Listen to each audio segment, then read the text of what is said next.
Good morning, ladies and gentlemen, President Vassiliou, distinguished guests and colleagues.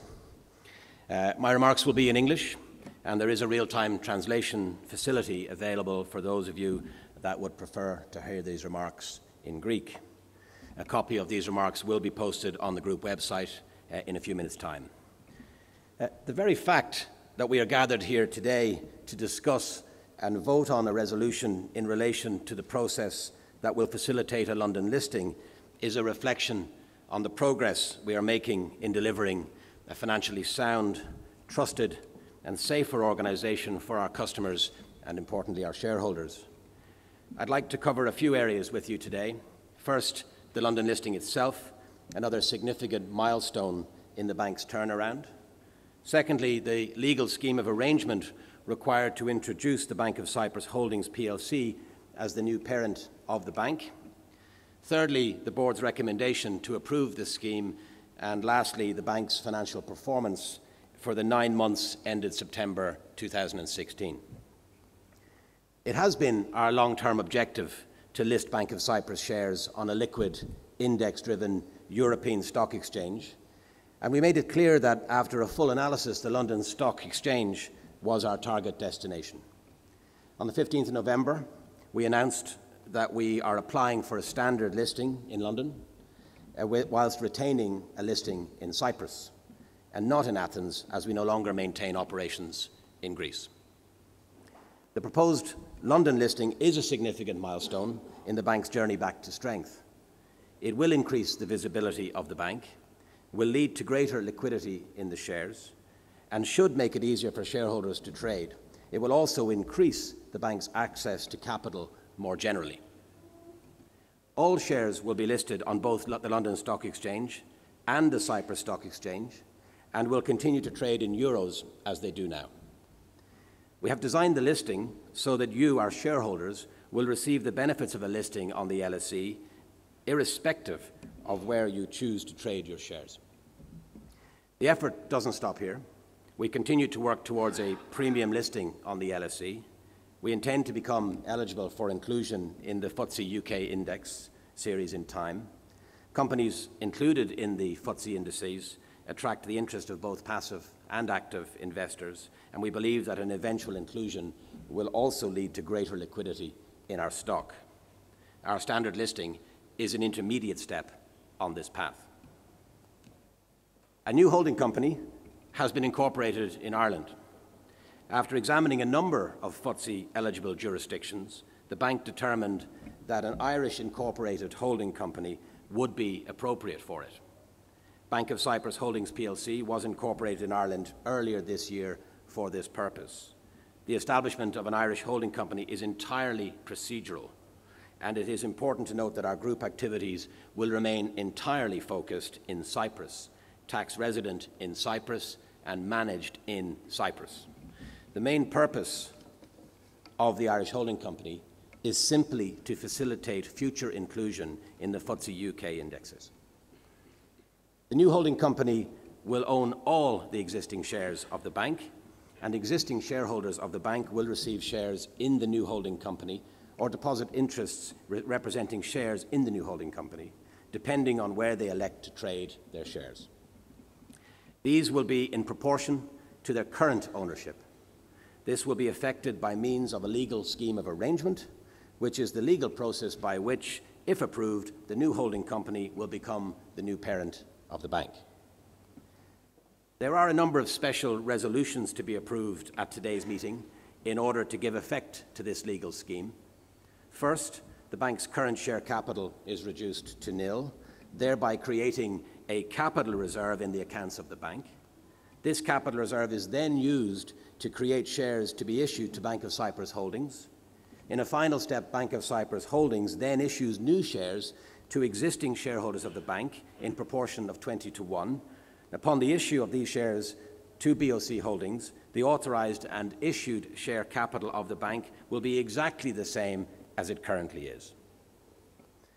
The bank will remain a Cypriot bank with a Cypriot banking licence and Cypriot operations. There will be no change in the day-to-day banking business and operations as a result of this scheme.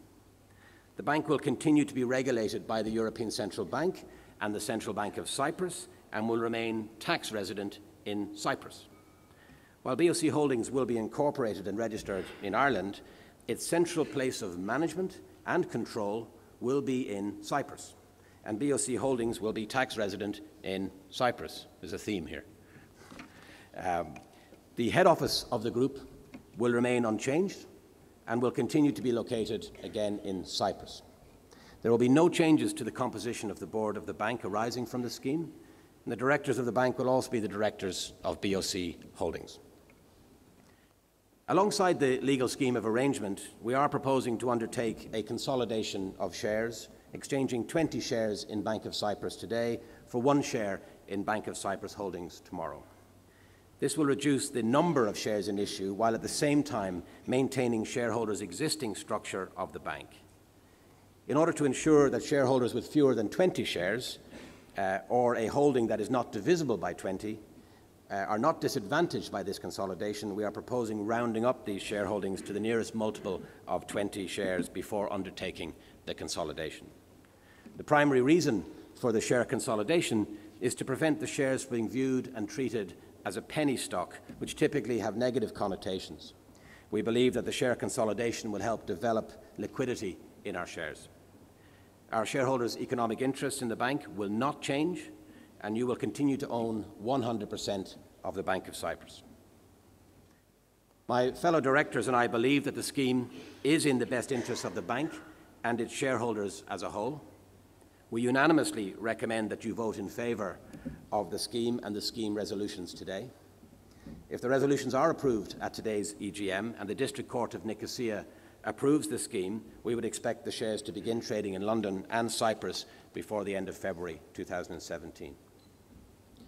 We are confident that the London listing and the scheme of arrangement, which would allow us in time be considered for inclusion in the FTSE UK index series, would be beneficial to our bank, our shareholders, and indeed the country.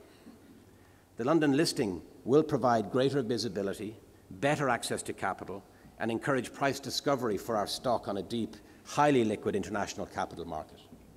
The bank will act as a flag carrier for Cyprus in international capital markets, raising the country's profile as a destination for more foreign direct investment. We are ready for the London listing. We have good momentum in the bank's recovery, and we believe that our story is compelling to equity investors. The bank posted an after-tax profit of 62 million for the first 9 months of 2016, and the group's capital ratios have been strengthened by 60 basis points during the 9 months to September 2016. Our capital ratio, CET1, stood at 14.6% at the end of September. Deposits grew by 1.5 billion, or 10%, during the first 9 months. We paid down significant amounts of ELA, and it currently stands at 400 million. That is down from the highs of 11.4 billion, so 11 billion repaid.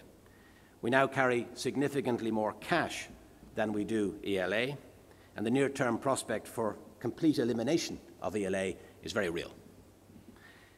We reduced the stock of non-performing loans for the 6th consecutive quarter and by 2.6 billion, or 23%, during the 9 months to the 30th September 2016.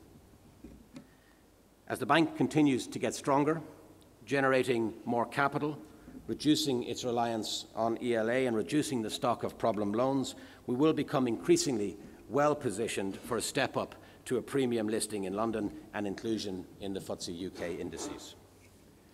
As I've said before, our long-term outlook is bright, and I am increasingly more convinced of this with every additional step that we take. We are confident of the group's prospects and in our ability to deliver sustainable returns to our shareholders in the medium term. I would like to thank our customers for their continuing loyalty, my colleagues for their commitment to success, and the patience and faith shown by you, our shareholders, while we are on this journey. Thank you very much for your time, and back to you, Mr. Chairman.